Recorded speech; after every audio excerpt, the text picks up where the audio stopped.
Maybe the market might be oversaturated with short-term rentals. Hopefully they're not over-leveraged and they don't lose those homes. Okay, all right. No, I know.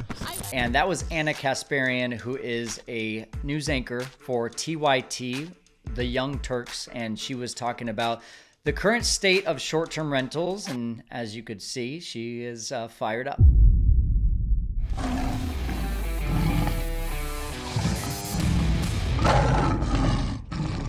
Hey everyone, my name is Kyle Stanley. I am an Airbnb super host, and I saw this from Anna Kasparian, and I knew I had to give my 2 cents so that you guys can see all of the different angles of what we're talking about. So I'm gonna give a little bit of my reactions to this video and also give you my view on where the state of short-term rentals is at. But I wanna hear what you have to say too, so please comment down below so we can go ahead and have some conversations about this. So let's just set the stage here, because Anna Kasparian is actually known for these polarizing thoughts. In fact, there's a video that just surfaced recently with her saying this. I don't care that you're a Christian. I don't care what the Bible says. Like, I feel like it's a clown show, like sitting here trying to decipher what your little mythical book has to say about these very real political issues, right? So that should give you a little bit of insight into Anna.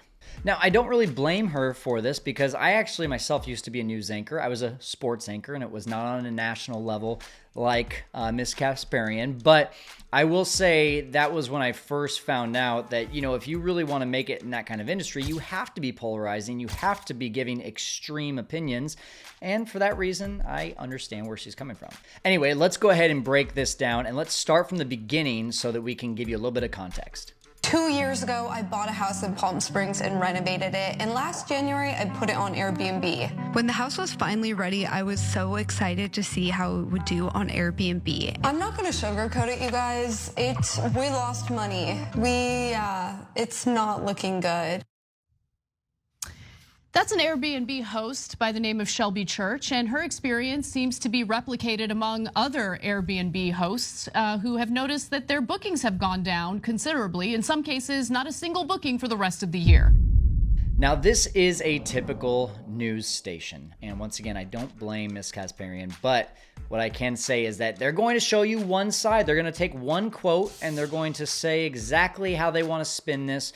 What is said, though, in the actual original video from Shelby Church, which you'll see here in a second, is that this was actually a really creative hook from Shelby to get you to watch the rest of her videos. And then she points to a different video that actually shows, hey, I actually have made a lot of money with this. I just wanted you to watch this one so that you can see the ups and downs. So I'm just gonna be talking about what we made over the summer. If you wanna know what we made in the spring, which is really the high season of Airbnb in Palm Springs, you can go watch this video. I'll put it in the description.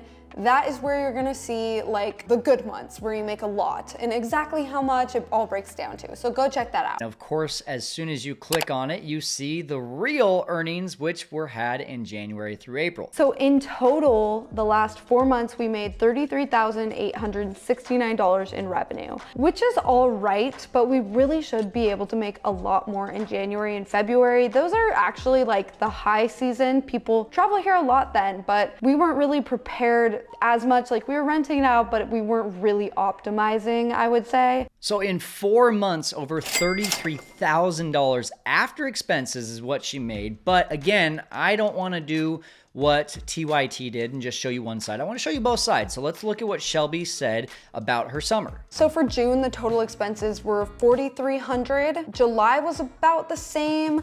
August and September were even lower at about $3,900. Thanks to saving a little on that electricity bill. But you can see on each month, we didn't even break even. We were really at a loss of like about $3,000 for each of these months. When we calculate in the revenue, we really were down $9,479. Okay, y'all, so it doesn't take a math genius, but if you can do some simple math, $33,000 is what she made. $9,000 is what she lost. This is all over a span of 2 different sets of 4 months. One was in the hot months and one was in the slow months. And if you do the math there, that means that she made $24,000 of net income. That's pretty good. And that actually does follow the trend that we see here with AirDNA, which is a really useful tool for seeing trends over the last 12 months on Airbnb and short-term rental homes. So what we see here is that from June, the weekdays in May, all the way through October is pretty cold. It's pretty ice cold, actually, a lot of blue. But right around November, you start to get a little bit more momentum, and December gets hotter, and then suddenly January all the way through April is just en fuego. And as you can see, this is actually really comparable to my Arizona property. So we have 15 properties in Arizona. This is my profile. And as you can see, really from about April until September, it's just ice cold in Arizona. And then as you can see, right around October, things start to jet up. And of course, January, February, and March right over here. This was in the early parts of 2022 when we actually had less properties. We were probably about 8 or 9 properties. Then this was, of course, the hot season because a lot of things are going on at that time, including great weather, spring training, food festivals, the Phoenix Open. So many different things are going on. And so Palm Springs actually really reminds me a lot of Phoenix. Yet here was Anna Kasparian's take on this whole thing. And I can guess that she either did not watch Shelby's other video or she watched Shelby's other video and said, let's just focus on the negative. The short-term vacation rental market is oversaturated.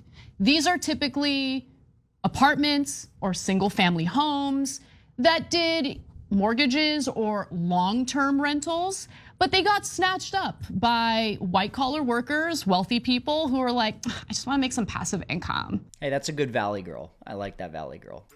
So what you were so elegantly bashing is what we in the real estate world call a good financial decision. So this is a perfect scenario of don't hate the player, hate the game. Because did you know that the government rewards people who are owning houses and especially renting them out with tax breaks? Now, why in the world would the government give tax breaks to people who are renting out home? Well, let's think about it this way. If I buy a house and then the government says, thank you for buying a house, here's some more money back in tax returns, don't you think I might go and buy another house?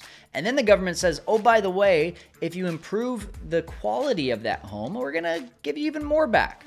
And then I might just even go and renovate the house and I might make it more beautiful. I might even change the landscaping a little bit. And what does that do? That improves the quality of our neighborhoods. That's why the government is doing that, because they want our houses to look good. If our houses look good, then our streets will look better, which improves our communities. And you see, it just has this kind of ripple effect. And on top of that, they're also going to give you even more tax breaks if you have a short-term rental. Now, why would they do that? Because when you have a short-term rental, there's no way you on your own can operate that short-term rental while also having a full-time job. I'm sorry, if you're doing that, you're not doing it well, because that is a big job. So what do you have to do?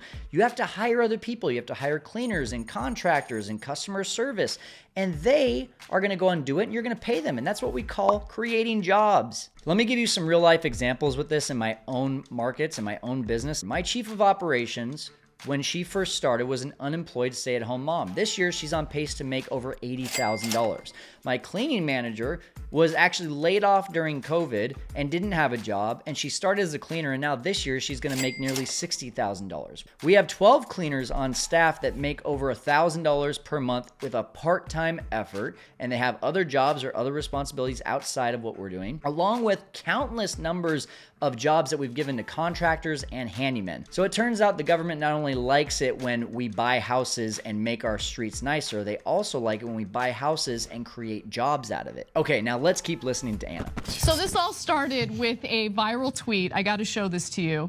Texas runner DFW quote tweeted it and said, "The Airbnb bust is upon us." And in it, there's an Airbnb superhost who says, has anyone seen a huge decrease in bookings over the last 3 to 4 months? We went from at least 50% occupancy to literally 0% in the last 2 months. I'm just curious if this is something only going on with my property or if other people are seeing similar things. I'm in Palm Springs. Where are you located? Well, no, the occupancy has actually declined quite a bit. Jim Ewing, who is the person who made that post, was reached out to by Time Magazine, and he says that his property in Desert Hot Springs, California dropped from 80% occupancy to 0% this past month. and hasn't rebounded since. Quote, "We haven't had a single booking since June," he says.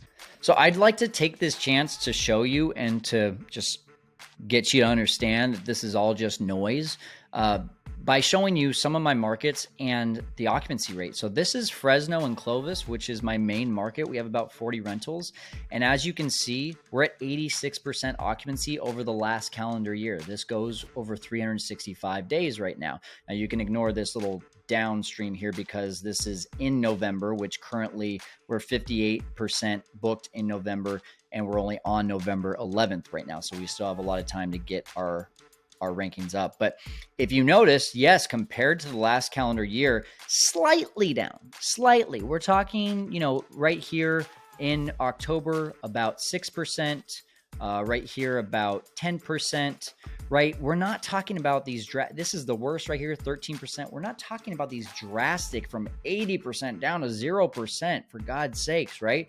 Like, that's the thing that I want to show you. But also, if we compare this to, this is me over time. If I compare it to similar listings, look how much better we're doing compared to other listings. So what do you gather from that? If I'm doing that much better and taking a look at it, here's the biggest discrepancy.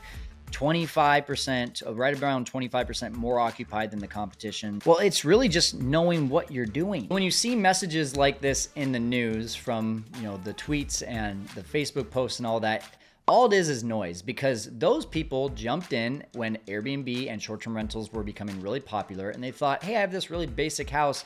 Let me post it on Airbnb, and I think money will just start magically appearing. And that worked right around 2020, end of 2020 into the middle of 2021. But there's this thing that is real, and it's competition. And when the competition raised, then those people were left in the dust. And that's why you're seeing a lot of people saying bookings are down, because the negatives are what speak and spread the fastest.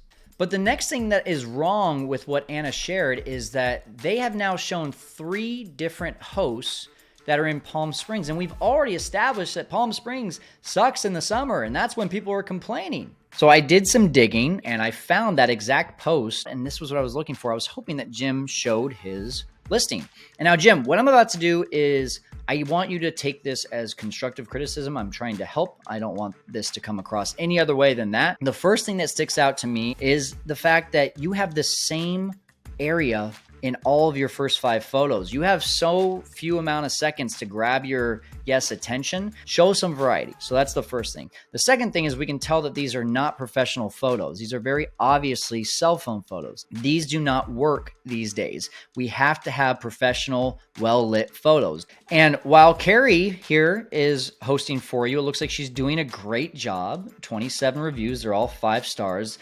The only problem is that when I actually go to look at how she's pricing things, I'm noticing if I just try a few different dates here, $300, and then again, $300, and you guess it one last time, here we go, $300. That means she's not dynamically pricing the properties. It looks like your calendar is doing exactly what we expected it to do. November and December, January, February, all completely booked, maybe even into March as well. And for that reason, Palm Springs is doing what we expect it to do, to suck during the summer and to do really well from November on.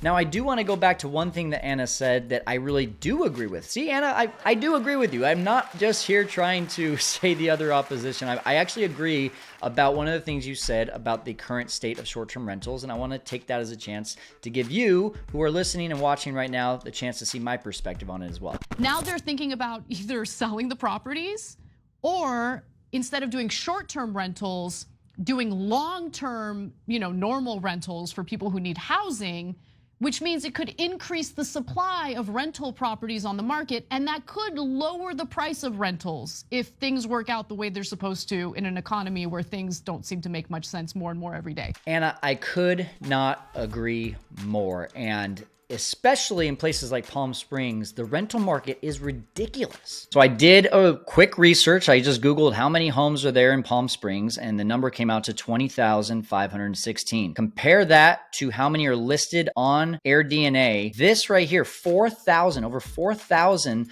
of the 20,000 homes in Palm Springs. That's over 20%, right around 20% of the homes in Palm Springs are short-term rentals. Now, that is an issue. But at the same time, I think about the Palm Springs type of person who's going to own the house, just like Shelby. She's probably going to live in it for part of the year, and then the rest of the year, she's probably going to rent it out on an Airbnb because it's typically a second home. So while that is ridiculous, it's not really the best type of comparison that we can make. So maybe we should compare something more like Fresno, which is where I live. And in Fresno, there's over 180,000 homes. Compare that to 564 to 180,000 homes. Yet, when I look at rents, that says that Fresno one-bedroom medium rent is now $1,540, which is a 40% increase from the same time last year. And that happens to be the biggest increase in the country. Fresno is pacing just ahead of New York and Tulsa. So what we're learning here is that Anna's theory is applicable to places like Palm Springs and maybe more of a second home type of area, but in more rural areas like Fresno, not really the factor. So the question then becomes, well, why are rentals costing so much more? Long-term rentals costing so much more in places like Fresno. If short-term rentals are not forcing that, then what is? Is it inflation? Is it the fact that maybe there was just a lot of people that bought houses in 2021 because the rates were so ridiculously in the favor of buyers? But, I'm not going to try to figure that out right now because that's not the point of this video. Here's the reality is that many cities are starting to see a large increase in short-term rentals. And for that reason, many of these cities are starting to put caps on short-term rentals. And that's only going to continue. And here's a good example, Atlanta. So Atlanta had just under 9,000 active rentals in 2020, right here at the dip. And then just literally a year and a half later, they were at 14,000 rentals. So what did Atlanta do? They put a cap on everyone saying you can only own 2 properties or less and have them permitted as short-term rentals. And for that reason, it's actually started to level off a lot. So this really was a smart and expected move by Atlanta. And I really believe this is the right way to do it. There needs to be checks and balances. And for that reason, if there's not, then Anna's theory of, rents just going through the roof because of a lack of supply becomes very true. So expect more cities to start doing this. And if you are serious about buying a short-term rental or vacation rental, I would do it now before they start putting all of these things in place, and they will likely grandfather you in as a current short-term rental and allow you to keep on doing that. But it doesn't really affect people like me who are using other people's properties. I'm not going to get into that strategy right now. But if you do want to learn more about that, you can go to fearlesskyle.com and go and watch that masterclass video on the homepage. Okay, let me wrap up with some of my final thoughts here. And the first one is thank you. Thank you for those of you who are doing what Anna said and taking your property off of Airbnb and now either selling it or renting it out. Why do I say thank you? Well, because most of you either saw it as a hobby or you saw it as a great way to create some extra passive income, but you didn't think about the day-to-day and the fact that this really is a short-term rental hospitality business, not just a way to make some, as Anna said, passive income. Now, me personally, I never saw this as a hobby. I treated it like a business from day one. And for that reason, we improved the quality of a lot of homes. We improved a lot of the neighbor satisfaction as well, because with a long-term tenant, if people are in there and they're partying all the time, they've got a lease. You can't kick them out. But with a short-term rental, if that ever were to happen, we can kick them out. And because we created so many jobs, we have the staff to be able to remedy that situation just like that in less than 24 hours. And here's the thing, I want to teach that. My goal over the next year is to help 10,000 hosts worldwide, not just nationwide, but worldwide, to learn our processes, procedures, and be able to be the best neighbor so that we can be also the best Airbnb superhero hosts, not just super hosts. I want us to be superhero hosts and the best neighbors in our community. Now, how can I impact 10,000 people? Well, that's pretty easy. All you have to do is go to a number of my free resources. We've got the YouTube channel, which you're watching right now, the podcast, which is also called The Fearless Investor, my website, which is fearlesskyle.com. And then we've also got one of the biggest Airbnb host support pages in the world called Airbnb Masterminds. You can go join that and you can start joining the fun and the community right now. So you have the tools and the resources right now to go and be superhero hosts, just like what I talked about. And if we unite together, we can make this industry stronger. So Anna, no hard feelings. I know that you're trying to be polarizing. I know that's part of the gig, but I do hope you got a chance to see the other side of this coin. Hey, once again, please comment down below. I want to hear what your thoughts are. It's okay if you don't agree with me. I'm not the only person to have one opinion. You can have your opinion, but I also would love if you subscribe and you went ahead and commented and shared what you want to learn so I can make more useful videos.